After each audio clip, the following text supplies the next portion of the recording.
If you're looking to get yourself a motorcycle lift table to save your back when you're working on your bike, whether you're buying brand new or secondhand, or even if you decide to build one for yourself, I want to show you a few tips and things to look for, or even things to implement into one if you decide to build one. So let's get into it. The first video I ever created for my YouTube channel was actually building this hydraulic lift table. I still use this table today and I absolutely love it. If you do decide to build a motorcycle table similar to what I've done, I want to tell you some of the flaws that I've had with mine to sort of help you with your design. The hydraulic ram is mounted all the way at one end of the table, and I feel like that needs to be more centralized because when I lower this entire table down, I need to be super careful when I touch that foot pedal. In fact, I only ever use my hand and lower it down ever so gradually with my hand because otherwise it'll come crashing down. I would also make the ramp a little bit wider. And I'd probably make the tabletop as well as the top of the ramp out of something more non-slip because I've had some close calls when the tires have been wet. And the other thing that I've noticed recently, which may be age or possibly maintenance with the hydraulic ram, is that when it's at its dead low position, trying to jack it back up again, the first 100 millimeters, it really struggles.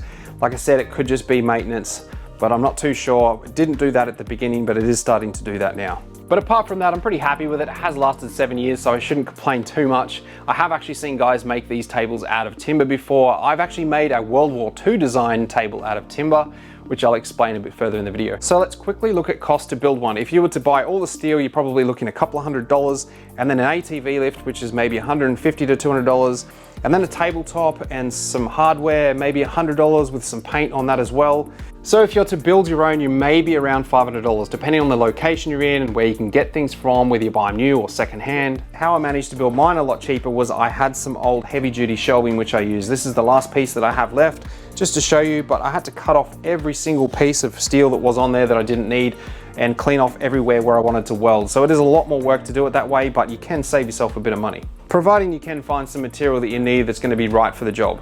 And I actually haven't even mentioned the wheels you're going to put on it. And I also built a World War II design motorcycle table completely out of timber. I've since given that away, but it was pretty cool because it had like storage drawers under it and everything. They're a fantastic table and they get you to a good height to work on, but the downsides to them is that you don't have adjustability with the height. You also need to get a fairly decent run up to get the bike up on top of the table. And then also in reverse, when you're taking the bike off the table, you need to be super careful. And if you have a slope driveway like I do, coming off the table if the bike doesn't actually have the brakes fitted because you're at various stages of the build and you roll that bike backwards, it can just take off on you.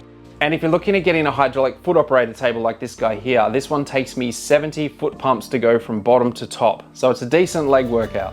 We probably all need a leg workout anyway, and it's going to 100% save your back working on a bike at a decent height. For anyone who doesn't know, most motorcycle tables will have fixed wheels at one end, swivels at the other. You'll have a ramp, anchor points so you can strap the bike down. Also positions, maybe 2 positions where you can lock the ram in place so you never ever have to worry about that thing dropping in case you accidentally step on the release button or someone else does while you're working on it. And you'll also have a wheel clamp. They're pretty much the standard features, but you can get more depending on the budget that you have. And a quick tip here, if you're going to be doing a front end swap or working on the front of the bike, put the bike on the lift table in reverse and then clamp the rear wheel, and that'll give you all the flexibility you need on the front of the bike. Just use a motorcycle lift in the center of the bike or even your center stand if your bike has one. And for anyone who's curious, this is a CB750 with a GSXR front end and a Cognito Moto triple clamp kit.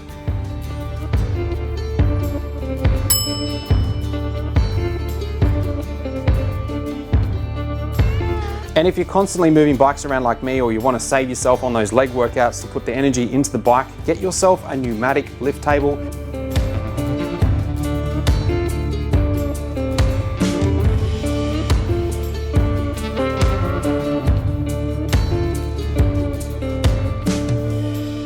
These things are amazing, they go up instantly. In fact, I've actually counted the amount of pumps that this guy has if you put it into the manual mode, and it's like 47 pumps compared to like the 70 that I was doing on the other table. So it's a much more refined machine. You can get this lift from Heron Forbes. It's actually the upgraded version from the original red one that I own, but it's also got another nice feature as well as being a little bit longer, which I'm going to utilize quite often, which is the cutout for the rear wheel to do your changes, or if you have the bike, like I said earlier, in reverse, you also have a bit of extra room for that as well. So the question still lies, what's the right motorcycle table you should get? And I can't really make that decision for you, but I can tell you which table is going to be getting the most use in my garage. Getting a pneumatic table might be a bit more of an investment than building one yourself or even a foot operated table, but having one of these in my workshop will be my everyday table from now on without a doubt.